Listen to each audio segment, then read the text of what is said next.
તો સમીકરણ 1, 2 અને 3 આપણને મળી ગયા. 2 અને 3 નો ગુણોત્તર લીધો. એમાં tan θ2 ની કિંમત મૂકવાની છે. θ2 આપણને આપ્યો છે, θ1 પણ આપ્યો છે. tan θ2 ની કિંમત જો એટલે 1.33 થતી હશે ના છેદમાં 2 - d, અને tan θ1 ની કિંમત આપી છે એ મૂકીને આમાં સાદુરૂપ આપણે 0.75 થતું હશે. પછી d ને આ બાજુ ગુણો, 2 - d ને આ બાજુ ગુણો અને સાદુરૂપ આપો, બરાબર. એટલે 1.33 ગુણ્યા d = 1.5 - 75, કારણ કે 0.75 ગુણ્યા 2 એટલે 1.5 - 0.75 d. આને આ બાજુ લઈ લો એટલે પ્લસ થઈ જાય. એમાંથી d ને કરતા બનાવો એટલે 1.5 ના છેદમાં 2.08, તો d બરાબર 0.72. તો વિદ્યાર્થીઓ, આ આપણને d નું અંતર મળ્યું જે આપણને માંગ્યું હતું, બરાબર. તો જો d ને અનુલક્ષીને ચાક ગતિ કરે એટલે કે ગુરુત્વ કેન્દ્રનું સ્થાન ક્યાં, તો ગુરુત્વ કેન્દ્રનું સ્થાન આપણે d તરીકે નક્કી કર્યું આકૃતિમાં જેમ દર્શાવ્યું છે, અને એના પછી આપણે સાદુરૂપ આપ્યું એટલે એનો જવાબ મળ્યો. અહીંયા આપણે આકૃતિમાં એ રીતે બતાવ્યું હતું કે આ d પાસે વજન લટકાવ્યો છે અને સંતુલનમાં છે, તો d ની ગણતરી કરો. તો ગુરુત્વ કેન્દ્રના અંતર d ની, એટલે d છે એ છેડાથી ગુરુત્વ કેન્દ્રનું અંતર છે, એને આપણે ગણતરી બતાવી. ત્યાર પછી સ્વાધ્યાયનો 9મો દાખલો છે. એમાં આકૃતિ આપણે બનાવવી પડે છે, બરાબર. તો એક કારનું વજન 1800 કિલોગ્રામ છે. તેને આગળ અને પાછળ એક્સેલ એટલે ધરીઓ વચ્ચેનું અંતર 1.8 છે. કોઈ પણ કાર હોય તો કાર આગળ પણ એક્સેલ હોય, પાછળ પણ એક્સેલ હોય, અને બે એક્સેલ વચ્ચેનું અંતર 1.18 મીટર છે. તેનું ગુરુત્વ કેન્દ્ર આગળની એક્સેલ થી 0.05 એટલે 1.05 મીટર પાછળ છે. કારની જે આગળની એક્સેલ છે એનાથી તમે કેટલા પાછળની તરફ ચાલો, તો કે 1.05 પાછળ ચાલો, ત્યાં એનું ગુરુત્વ કેન્દ્ર આવે છે. તો સમતલ જમીન દ્વારા દરેક પૈડા એટલે કે વ્હીલ અને પાછળના પૈડા પર લાગતું બળ શોધો. તો હવે કાર છે સમતલ જમીન ઉપર મૂકેલી છે, તો આગળના પૈડા ઉપર એ લંબ બળ લાગતું હોય, પાછળના પૈડા ઉપર પણ લંબ બળ લાગતું હોય, તો લંબ બળ R મેળવવાનું છે. એટલે આની આકૃતિ આપી નથી, આપણે વિચારવી પડે કારની ડિઝાઇન કરીને આની આકૃતિ કેવી રીતે બનશે. જુઓ, હવે આ કાર છે ને તમારે સાઈડ વ્યૂ થી જોવાની, ફ્રન્ટ વ્યૂ થી નહીં. માનો કે સાઈડ વ્યૂ થી જો તો આ કારનું આગળનું વ્હીલ છે, આ કારનું પાછળનું વ્હીલ છે, અને આ બંને વ્હીલ વચ્ચેની જગ્યા છે એને આપણે 1.18 મીટર કહીએ. અને પેલા છેડાથી d એટલે કે 1.05 મીટર અંતર અહીંયા ગુરુત્વ કેન્દ્ર આવેલું છે, અને ગુરુત્વ કેન્દ્ર છે ત્યાં આપણે વજન બળ mg નક્કી કર્યું. ગુરુત્વ કેન્દ્ર હોય ત્યાં જેનું વજન બળ mg નક્કી થાય, બરાબર, જેને આપણે w કહીએ છીએ. તો વિદ્યાર્થીઓ, અહીંયાથી પહેલી ધરીથી આનું અંતર d જેટલું હોય તો બીજી ધરીથી કેટલું થાય, d 1.8 - d થાય. આગળના વ્હીલ ઉપર લાગતું લંબ બળ R1 હોય, પાછળના વ્હીલ ઉપર લાગતું લંબ બળ R2 હોય. બે વ્હીલ ઉપર સમાન જ લાગે ને, એટલે આગળના બંને વ્હીલ ઉપર સમાન લંબબળ લાગે અને પાછળના બંને વ્હીલ ઉપર સમાન લંબબળ લાગે. એમ આગળ પાછળ લંબબળ અલગ અલગ હોય, પણ આગળના બંને વ્હીલ ઉપર લાગતું એટલે ધરી ઉપર લાગતું લંબબળ R1 છે, બીજાને ધરી ઉપર લાગતું બળ R2. આ પેલો જે દાખલો ગણ્યો ને એમાં જ થાય, એમાં તણાવ બળ હતું ને આમાં લંબ બળ છે, બરાબર. એ સિવાયનું બીજો કોઈ ફરક નથી. તો કારના રેખીય સંતુલન માટે, કાર રેખીય સંતુલનમાં છે એનો મતલબ શું થાય, તો લંબ બળનો સરવાળો R1 + R2 = વજન બળ mg જેટલું થાય, બરાબર. પણ R1 બરાબર N1, કારણ કે R1 હોય એટલું જ લંબ બળ N1 હોય, અને R2 બરાબર N2 થાય. તો N1 + N2 બરાબર mg. એટલે આ લોકો લંબ બળ છે અને નોર્મલ ફોર્સ કે નોર્મલ ફોર્સની સંજ્ઞા ઘણી વખત N1 તરીકે વાપરતા હોય છે. તો N1 + N2 બરાબર શું થશે, mg થશે. હવે ચાક ગતિ સંતુલન માટે, માનો કે આ છે ચાક ગતિ સંતુલનમાં છે, તો τ1 બરાબર τ2 થાય કે ન થાય, τ1 બરાબર τ2, તો τ1 બરાબર શું થશે, dr1 થશે, અને r1 બરાબર n1 છે, અને τ2 બરાબર શું છે તે, તો 1.8 - d એને ગુણ્યા r2, અને r2 બરાબર n2 લીધું છે. તો n1 એટલે dn1 એને ગુણ્યા 1.8 - d આખાને ગુણ્યા n2, આને સમીકરણ 2 કહી દો, બરાબર. હવે સમીકરણ 1 પરથી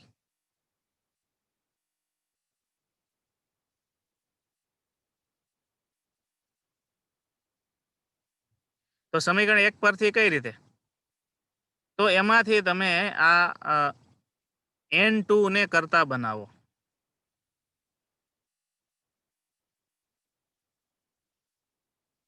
બરાબર.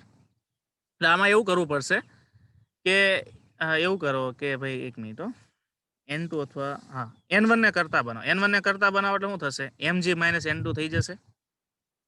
આ N1 ને કરતા બનાવો એટલે N1 બરાબર Mg માઇનસ શું થાય?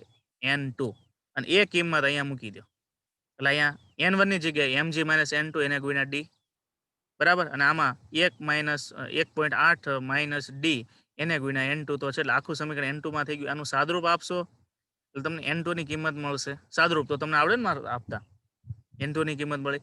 એ N2 ની કિંમત ફરીથી સમીકરણ 1 માં મૂકી દો એટલે N1 ની કિંમત મળી ગઈ. જે આપણે માંગ્યો તો એ જવાબ છે. લંબબળ. બરાબર. તો ચલો આ બંને દાખલાઓમાં કોઈ વિદ્યાર્થીને કંઈક ક્વેરી હોય, સ્વાધ્યાયનો 8મો દાખલો અને સ્વાધ્યાયનો 9મો દાખલામાં કોઈ વિદ્યાર્થીને કંઈક ક્વેરી હોય તો રાઇઝન કરશે.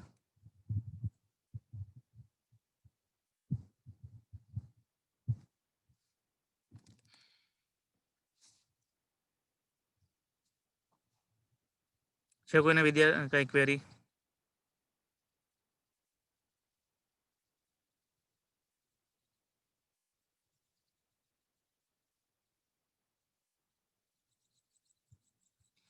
સ્વાધ્યાયનો 10મો દાખલો.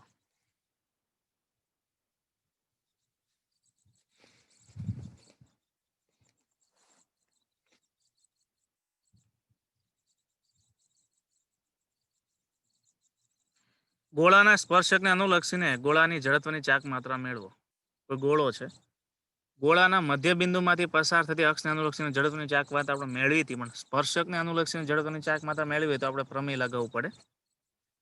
અને ગોળાના કોઈ પણ વ્યાસને અનુલક્ષીને જડત્વની ચાક માત્રા, કોઈ પણ વ્યાસને અનુલક્ષીને જડત્વની ચાક માત્રા એટલે વ્યાસને અનુલક્ષીને જડત્વની ચાક માત્રા ગોળો છે, ગોળાને કોઈ પણ રીતે વ્યાસ છે ક્યાંથી પસાર થાય? એના દ્રવ્યમાન કેન્દ્રમાંથી જ પસાર થાય. એટલે ICM બરાબર શું થાય? તો 2/5 mr² આપણને આપ્યું છે. તો ICM આપણને આપેલો છે તો લખો ICM બરાબર 2/5 mr² આપેલ છે. જ્યાં M છે ગોળાનું દળ છે અને R છે ગોળાની ત્રિજ્યા છે. અને સ્પર્શકને અનુલક્ષીને જડત્વની ચાક માત્રા ગણવાની. આ ટાઈપના આપણે આગળ પણ 1-2 ઉદાહરણ જોયા હતા. એની જેમ જ આની ગણતરી થશે.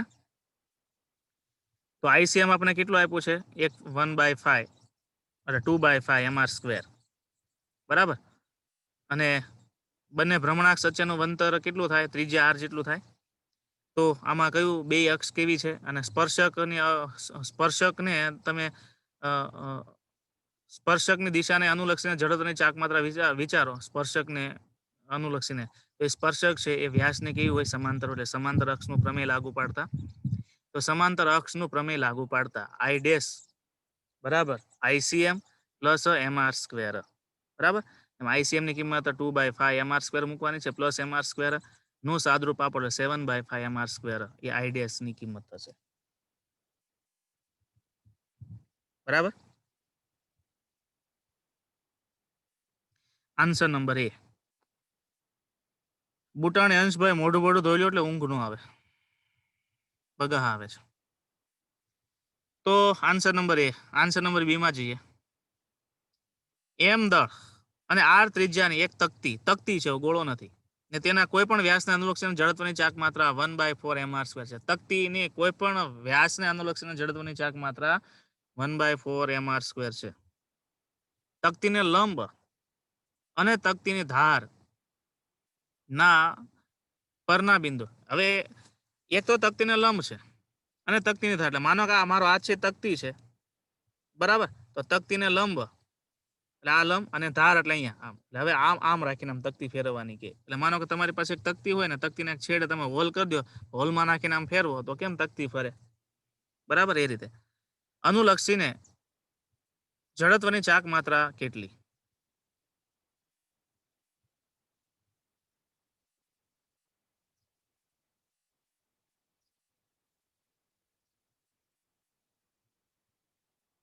આ રીતે કહે છે.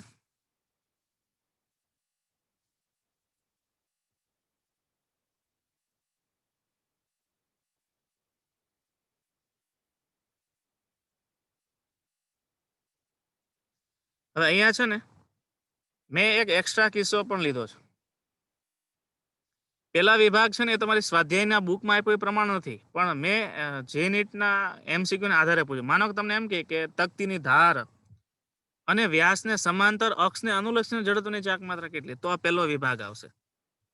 તો ધારને અનુલક્ષીને જડત્વની ચાક માત્રા લેવી, પણ આ જે ધાર છે સ્પર્શકને લંબ છે, એટલે આ ધાર છે. ધાર તો બે, તકતીની ધાર છે ત્યાં તમે આમે મૂકી શકો, તકતીની ધાર છે ત્યાં તમે આમે મૂકી શકો. બે રીતે મુકાય ને. માનો કે કોઈ તકતી હોય, માનો કે હથેળી છે, તકતી છે, તો તકતીને સ્પર્શક આમે મૂકી શકો ને આમે મૂકી શકો.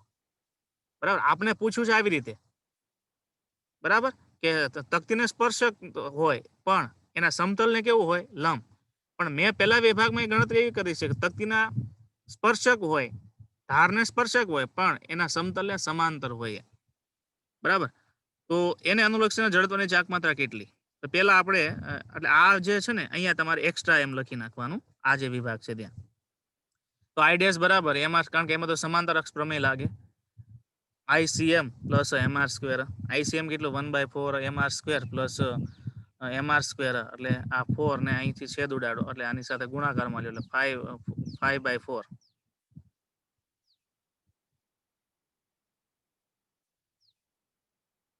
5/4 MR સ્ક્વેર થશે. હવે તકતીને લંબ એટલે તકતીને અક્ષને સમાંતર પણ ધારને આ, એટલે હવે આમાં જુઓ,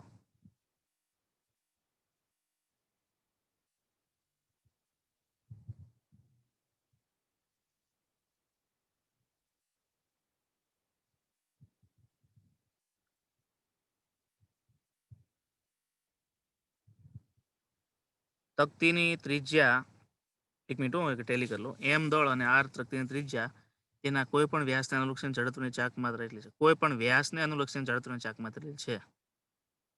તો તકતીને લંબ હોય અને તેની ધારના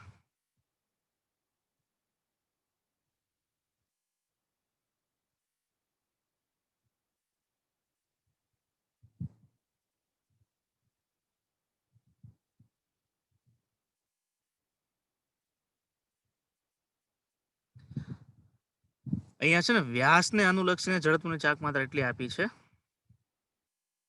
એટલે એને સ્પર્શક લ્યો ને તો આ લે. હવે તમારે વ્યાસને અનુલક્ષીને એટલી છે તો તમારે વ્યાસને લંબ અને અનુલક્ષીને એની અડધી થઈ જશે. હવે આમાં જો એને કરેક્શન ગાયરું છે એટલા માટે કે વ્યાસને અનુલક્ષીને જડત્વની ચાકમાં કેટલી? 1/4 MR સ્ક્વેર. પણ તકતીના સમતલને લંબ ભ્રમણ અક્ષને અનુલક્ષીને જડત્વની ચાક માત્રા કેટલી? તો 1/2 MR સ્ક્વેર. હવે સ્પર્શકની દિશા લો તો એને સ્પર્શક લ્યો આઈડીએસ. આ પણ સ્પર્શક થયો, ઓલો પણ સ્પર્શક થયો, પણ આ જે છે ને એ અલગ અલગ હતું. આઈડીએસ બરાબર ICM plus MR square 1/2 MR square plus MR square એટલે 3/2. હવે અહીં તેમાં ધ્યાન એ રાખવાનું છે, અહીંયા સ્પર્શક તો એનો જ છે આઈડીએસ. સમજાય છે? આઈડીએસ સ્પર્શક એનો એ જ છે. તમારે બદલવાનું છે શું? ભ્રમણ અક્ષ. અહીંયા જે ભ્રમણ અક્ષ છે તકતીના સમતલને લંબ છે અને અહીંયા જે ભ્રમણ અક્ષ છે તકતીના વ્યાસને સમાંતર છે. એટલે આપણે ખરેખર શું કીધું છે ખબર છે? કે વ્યાસને સમાંતર ભ્રમણ અક્ષ એટલી છે તો સ્પર્શકની ભ્રમણ અક્ષ કેટલી થાય? બરાબર, તો આ રીતે આપ્યું હોય તો સ્પર્શકની સમાંતર એટલી થાય. હવે તમને એમ કે વ્યાસને લંબ એટલી છે તો સ્પર્શકની ભ્રમણ અક્ષ કેટલી? તો આ રીતે ગણતરી.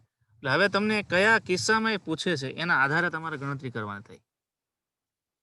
તો આમાં તકતી આડી છે, સ્પર્શક છે, એટલે તકતીનું સમતલ છે કયું છે? એક્સ, એટલે કે તકતીનું સમતલ છે આમ છે, આડી છે, અને સ્પર્શક આ રીતે મૂક્યું. એટલે આકૃતિ પરથી તમને ખબર પડે આવો કિસ્સો હોય તો આવી ગણતરી થાય. બરાબર, અહીંયા જે જડત્વની ચાક માત્રા તમે ગણી એ તકતીના વ્યાસને લંબ ને અનુલક્ષીને ગણી, એટલે તકતીના સમતલને લંબ ભ્રમણ અક્ષને અનુલક્ષીને ગણી. એમાં ICM આ લીધું અને એની સામે સ્પર્શક આ લીધો. અને અહીંયા વાત હોય તો એમાં જે છે એ ભ્રમણ અક્ષ વ્યાસને સમાંતર ભ્રમણ અક્ષ આપી છે અને સ્પર્શક છે, એટલે આમાં તકતીને આડી તમારે જોઈન્ટ કરવી પડે. આ રીતે થાય. બરાબર, રિંગમાં કેમ આપણે કર્યું હતું? રિંગની જેવો કિસ્સો આ થાય તકતીનો. આ છે રિંગ કરતા અપોઝિટ થાય થોડો. તો આ રીતે છે.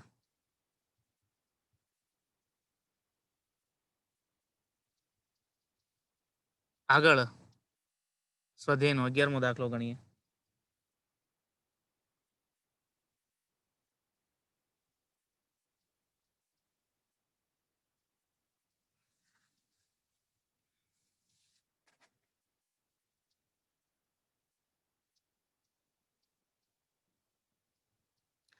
સમાન દળ અને સમાન ત્રિજ્યા ધરાવતા એક પોલા નક્કર નળાકાર, સમાન દળ અને સમાન ત્રિજ્યા ધરાવતા એક પોલા નળાકાર અને ઘન ગોળા પર સમાન મૂલ્યનું ટોર્ક લાગુ પાડેલ છે. નળાકાર તેના પ્રમાણભૂત સમમિતિ અનુલક્ષીને ચાકગતિ કરવા મુક્ત છે અને ગોળો પણ તેના કેન્દ્રમાંથી પસાર થતી અક્ષને અનુલક્ષીને ચાકગતિ કરવા મુક્ત છે. તો આપેલ સમય પછી બંનેમાંથી કોણ વધુ કોણીય ઝડપ પ્રાપ્ત કરશે? તમારી પાસે સમાન દળ ને સમાન ત્રિજ્યા ધરાવતો એક પોલો નળાકાર છે અને એક ઘન ગોળો છે, એટલે નક્કર ગોળો છે ને પોલો નળાકાર છે. બેને એક સરખું ટોર્ક લાગુ પાડો છો, બરાબર? તો નળાકાર છે એ ભ્રમણ અક્ષને અનુલક્ષીને ચાક ગતિ કરે છે, ગોળો છે અને કેન્દ્રમાંથી પસાર થતી ભ્રમણ અક્ષને અનુલક્ષીને ચાક ગતિ કરે છે. તો કોણ વધુ કોણીય ઝડપ પ્રાપ્ત કરે એવો પ્રશ્ન પૂછો. આ રીતે વાત જો આકૃતિમાં નળાકાર છે, નળાકારને આમ ફેરવવાનું, ગોળાને આમ ફેરવવાનું. આની ઝડપવાની ચાક માત્રા કેટલી? તો I1 બરાબર mr². આની ઝડપવાની ચાક માત્રા I2 બરાબર 2/5 mr². બરાબર. તો τ1 છે કોલા સમપ્રમાણમાં હોય. હવે એમ કીધું છે કે બંનેને સરખું ટોર્ક આપવામાં આવે છે. આના માટે ટોર્ક τ1 છે, આના માટે ટોર્ક τ2 છે. પણ આપેલ શરત પરથી શરત શું આપી છે? બંનેને તમે સરખું ટોર્ક આપો, τ1 બરાબર τ2 થશે. વિદ્યાર્થી તમે જાણો છો τ1 બરાબર I1 આલ્ફા થાય, τ2 બરાબર I2 આલ્ફા થશે. આના ઉપરથી ધ્યાન આપો. α1 ના છેદમાં α2 ઇઝ ઇક્વલ ટુ I2 ના છેદમાં I2 બરાબર શું છે? તો 5/2/5 mr². I1 બરાબર શું છે? તો mr² છે, mr² નું છેદ ઉડે, 2/5 મળશે. તો α1 બરાબર શું થશે? તો 2/5 α2. કોણ મોટું થયું? તો 2/5 વડે ગુણો α2 ને ત્યારે α1 મળે, એટલે α1 છે એ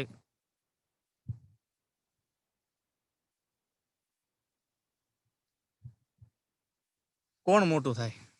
તો આને તમે 1 વડે ગુણો તો બે ઇક્વલ હોય. જો તમે આને 1 કરતા મોટી સંખ્યા વડે ગુણો α2 ને, તો α2 ને 1 કરતા મોટી સંખ્યા વડે ગુણવું પડે. ક્યારે? કે પોતે નાનો હોય ત્યારે. અને આને આલ્ફા ને તમે 1 કરતા નાની સંખ્યા વડે ગુણો ત્યારે તમને α1 મળે છે. તો જો α2 ને તમે 1 વડે ગુણો તો બે ઇક્વલ થાત. પણ α2 ને તમે 10 વડે ધારો કે ગુણ્યો હોત તો α1 છે એ મોટો જ થાત અને α2 છે નાનો થાત, કારણ કે આને 10 વડે ગુણો ત્યારે આની સાથે આવે છે. પણ અહીંયા 2/5 એટલે 1 કરતા નાની સંખ્યા વડે આને ગુણવું પડે છે, ત્યારે આ મળે છે. એનો મતલબ કોણ મોટું હોય? α2 છે મોટો હોય, α1 છે નાનો છે. તો α2 એ મોટો છે. હવે આપણે સમીકરણ જાણીએ છીએ. તો α2 કોના માટે લાગુ પાડ્યું છે તમે? ગોળા માટે. ગોળા માટે કોણીય પ્રવેગ વધારે છે. તો કોણીય પ્રવેગ ઉપરથી આપણે વેગ ગણવું હોય તો વેગ એ સૂત્ર શું છે? તો ઓમેગા બરાબર ω0 + α_t પરથી, જેનો આલ્ફા મોટો એનો કોણીય વેગ પણ મોટો, કારણ કે એનો પ્રવેગ મોટો છે. તો ગોળાનો કોણીય પ્રવેગ વધુ આવશે. બરાબર? ગોળાનો કોણીય પ્રવેગ છે એ નક્કર નળાકાર કરતા વધારે આવશે. એટલે જ ગોળો છે એ ઇઝીલી ગતિ કરે છે. એક સમાન ટોર્ક લગાવો છતાં પણ એની ઝડપવાની ચાક માત્રા ઓછી હોવાને કારણે એ વધુ ચાક ગતિ કરે. એટલે રોલિંગ ચેર હોય કે એમાં બધે મોટા ભાગે ગોળા જ વપરાય છે. સ્વાધ્યાયનો 12મો દાખલો જોઈએ. 20 કિલોગ્રામ દળનો એક નક્કર નળાકાર તેની અક્ષને અનુલક્ષીને 100 રેડિયન પ્રતિ સેકન્ડ ની કોણીય ઝડપથી નિયમિત ભ્રમણ કરે છે, એટલે પરિભ્રમણ કરે છે. આ નળાકારની ત્રિજ્યા 0.25 મીટર છે. આ નળાકારની ચાક ગતિ સાથે સંકળાયેલ ગતિ ઉર્જા કેટલી હશે? તો એનું દળ એટલું છે, બરાબર. આનો કોણીય ઝડપ એટલી છે, ત્રિજ્યા એટલી છે, ચાક ગતિ ઉર્જા ગણવાની છે અને કોણીય વેગમાનનું મૂલ્ય ગણવાનું છે. તો નકર નળાકાર માટે જડત્વની ચાક માત્રા મળી જાય તો બધું જ મળી જવાનું છે, કારણ કે જડત્વની ચાક માત્રાથી જ એ સોલ્યુશન થશે. એમ આપ્યું છે, ઓમેગા આપ્યું છે, આર આપ્યું છે. ચાક ગતિ ઉર્જા કેટલી છે? તો ચાક ગતિ ઉર્જા કે બરાબર 1/2 આઈ ઓમેગા સ્ક્વેર એ સૂત્ર છે આપણે. કે બરાબર 1/2 આઈ ઓમેગા સ્ક્વેર. એમાં નકર નળાકારની ભ્રમણકક્ષા અનુલક્ષીને જડત્વની ચાકમાં ટેબલ ઉપરથી જોઈએ તો આઈ બરાબર 1/2 mr સ્ક્વેર મળશે. એ કિંમત આમાં મૂકી, ઓમેગાની કિંમત આમાં મૂકી, ત્રિજ્યાની કિંમત આમાં મૂકીને સાદરૂપ આપવાથી એની ગતિ ઉર્જા મળશે. અને ગતિ ઉર્જા મળી જાય તો હવે કોણીય વેગમાનનું સૂત્ર શું છે? તો એલ બરાબર આઈ આલ્ફા છે. આઈ એટલે 1/2 mr સ્ક્વેર અને આલ્ફા એટલે ઓમેગા બરાબર 1/2 એને ગુણ્યા એમ એને ગુણ્યા આર સ્ક્વેર એને ગુણ્યા ઓમેગા કરો અને એનું સાદરૂપ આપો એટલે આપણે કોણીય વેગમાન એલ મળી જાય 62.5 જૂલ પ્રતિ સેકન્ડ.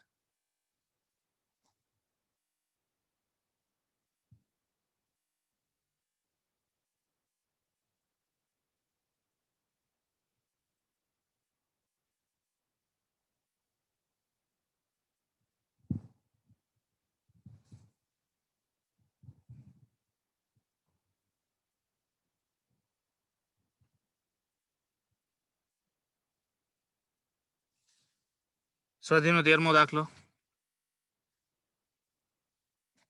એક બાળક તેના હાથમાં પહોળા કરીને ટર્ન ટેબલના કેન્દ્ર પર ઊભો છે. એટલે આમ હાથ પહોળા કરીને ટર્ન ટેબલ એટલે ફરતો ટેબલ એમાં ઊભો છે. ટર્ન ટેબલ છે એ 40 રિવોલ્યુશન પ્રતિ મિનિટ, રિવોલ્યુશન પ્રતિ મિનિટ આરપીએમ. અરે હું તમને એ વાત કરું, આરપીએમ એટલે 1 મિનિટમાં થતા આટાઓની સંખ્યા. આગળ પણ એ વાત આવી હતી. 40 રિવોલ્યુશન પ્રતિ મિનિટ એ કોણીય ભ્રમણ કરે છે. જો આ બાળક ને તેના હાથને પાછા વાળે અને તેનાથી તેની જડત્વની ચાક માત્રાનું મૂલ્ય ઘટીને પ્રારંભિક જડત્વની ચાક માત્રા કરતા 2/5 ગણું થાય છે. આમ હાથ ખુલ્લા હોય એની જગ્યાએ આમ વાળી દે એટલે શું થાય કે આખો તંત્રની પરિસ્થિતિ બદલાવાની એટલે જડત્વની ચાક માત્રા છે બદલાઈ જાય. પેલા હતી એના કરતા જડત્વની ચાક માત્રા એટલી થઈ જતી હોય તો તેની કોણીય ઝડપ વધે કે ઘટે. અને ટર્ન ટેબલ ઘર્ષણ રહિત ગતિ કરે છે. જે ટેબલ ફરે છે એ ઘર્ષણ વગરની ગતિ કરે છે એવું ધારવાનું છે.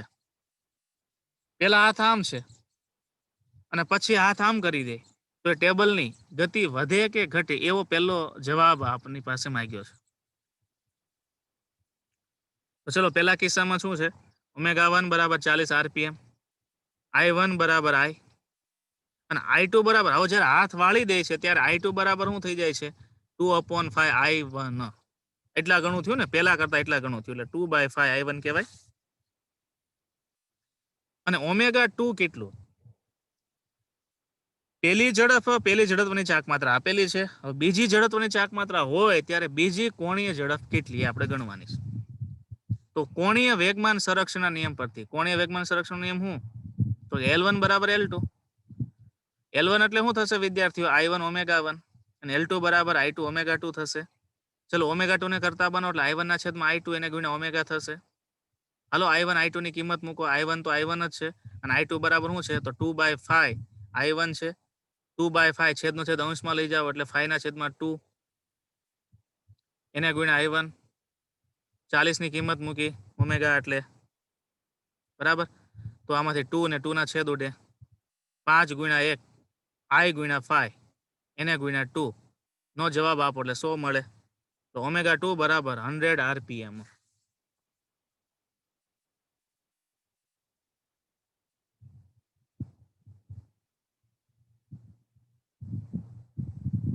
ω2 બરાબર 100 આરપીએમ, રિવોલ્યુશન પર મિનિટ.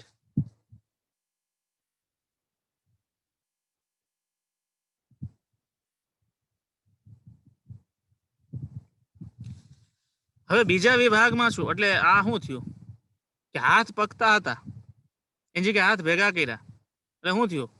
કોણીય વેગ વધ્યો. એટલે જડત્વની ચાક માત્રા ઘટે છે એટલા માટે વેગ વધ્યો એવું કહી શકીએ. ઘર્ષણ નથી. અગર તો ઘર્ષણ હોય તો પાછું તો વેગ તો ઘટે જ. ઘર્ષણ રહિત છે એટલે. બી વિભાગ પૂરો કરીને ક્લાસ પૂરો કરે ઘણા બધા દાખલાઓ થઈ ગયા. દર્શાવો, સાબિત કરો કે બાળકના પરિભ્રમણની નવી ગતિ ઉર્જા તેની પ્રારંભિક ગતિ ઉર્જા કરતા વધુ છે. હવે તમે સાબિત કરો કે એની ગતિ ઉર્જા છે પ્રારંભિક પરિભ્રમણની ગતિ ઉર્જા કરતા વધુ છે.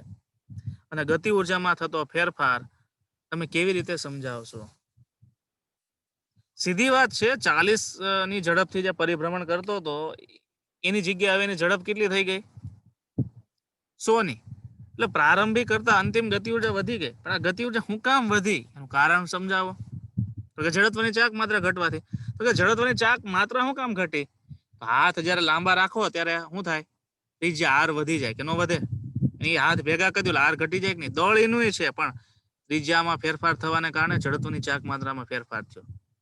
કારણ કે હાથ લાંબા હોય ત્યારે એ ભ્રમણાક્ષથી એ બિંદુનું અંતર વધી જાય, એટલે જડત્વની ચાક માત્રાનું સૂત્ર mr² પ્રમાણે આર વધી જાય. આર વધે એટલે શું થાય? જડત્વ વધે. જડત્વ વધે, સ્પીડ ઘટે, અને તમે હાથ ભેગા કરી દો એટલે શું થાય? આર ઘટવાને કારણે જડત્વની ચાક માત્રા ઘટે. જડત્વની ચાક માત્રા ઘટવાને કારણે એ ગતિ ઉર્જા વધે છે. તો k1 બરાબર 1/2 I1 ઓમેગા 1² k2 બરાબર 1/2 I2 omega 2² k2 upon k1 બરાબર I2 ઓમેગા 2² ના છેદમાં I1 ઓમેગા 1² નો છેદ ઉડાડો. I નો છેદ ઉડાડો, બરાબર. અને I1 I2 ની કિંમત મૂકો જે સંબંધ હતો એ પ્રમાણે. તો k2 upon k1 બરાબર શું થયું? 2.5. એ ખબર જ છે k2 છે k1 કરતા મોટો જ આવે. પણ શું કામ મોટો આવે તો લખજો, લખવો જોઈએ બધા. આની નીચે એક લખી નાખો. મોટો શું કામ આવે? હાથ જ્યારે ભેળા કરીએ ત્યારે ત્રિજ્યાનું મૂલ્ય ઘટે છે. હાથ જ્યારે ભેળા કરીએ ત્યારે ત્રિજ્યાનું મૂલ્ય ઘટે છે, અને ત્રિજ્યાનું મૂલ્ય ઘટવાથી જડત્વની ચાક માત્રા ઘટે છે, એટલે ગતિ ઉર્જા વધે છે. ત્રિજ્યાનું મૂલ્ય ઘટવાથી જડત્વની ચાક માત્રા ઘટે છે, કૌંસમાં સૂત્ર લખવાનું mr², અને તેથી ગતિ ઉર્જા વધે છે.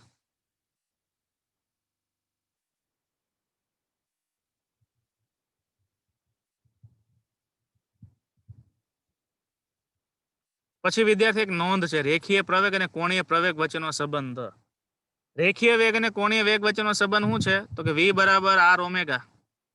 એમ અહીંયા રેખીય પ્રવેગ એ છે અને કોણીય પ્રવેગ આલ્ફા છે, તો એ બરાબર r આલ્ફા. આ સંબંધ એક યાદ રાખવાનો. એનો ઉપયોગ આગળના 14મા દાખલામાં આવશે. પણ એ 14મો દાખલો અને એ બધી વાત આપણે કાલે કરીશું. અહીંયા આપણે ક્લાસ પૂરો કરીએ, બરાબર. કોઈ વિદ્યાર્થીને કઈ ક્વેરી હોય તો રાઇઝન કરો.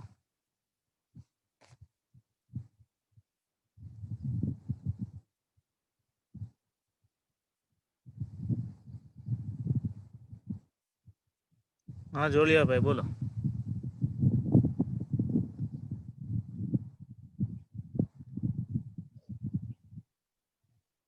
Hello hello. હા ભાઈ બોલ બોલ. સર આપણે દાખલા પીડીએફ માં છે એ જ લખવાના, બીજા બાકી રહેલા છે એ લખવાના? બાકી રહેલા ને હું ગણાવું એટલા જ લખવાના. એટલામાંથી જ તમારી એક્ઝામ હશે, જ્યારે હશે ત્યારે, બરાબર. મેં જે દાખલા છે ને અલગ અલગ કર્યા છે, કન્સેપ્ટ જેમાંથી તમને કંઈક નવું જાણવા મળે એમ હોય એ દાખલા આપણે કરીએ છીએ. હાવ ગોખણપટ્ટીના દાખલાઓ છે ને મેં નથી કરાવ્યા, એની જગ્યાએ આપણે એક્સ્ટ્રા MCQ કરીએ છીએ, જે તમારે જીનીટ માટેમાં ઉપયોગી થાય. અને રવિવારે તમારી ટેસ્ટ, કોઈની બીજા સબ્જેક્ટની ટેસ્ટ છે રવિવારે? કલસરિયા, રામાણી?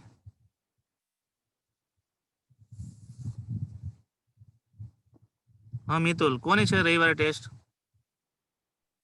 હાલો સાહેબ, હા કેમિસ્ટ્રીની 2 ટેસ્ટ છે, એક જીનીટ ની અને એક 1 થી 4 પાઠની. તો પછી આપણે ફિઝિક્સની ટેસ્ટ એના પછીના રવિવારે રાખશું, બરાબર. તો આપણે રવિવારે નથી રાખતા, બરાબર. દિવાળીની બોનસ આપી. સારું, ચલો અહીંયા આપણે ક્લાસ પૂરો કરીએ. જય સ્વામિનારાયણ.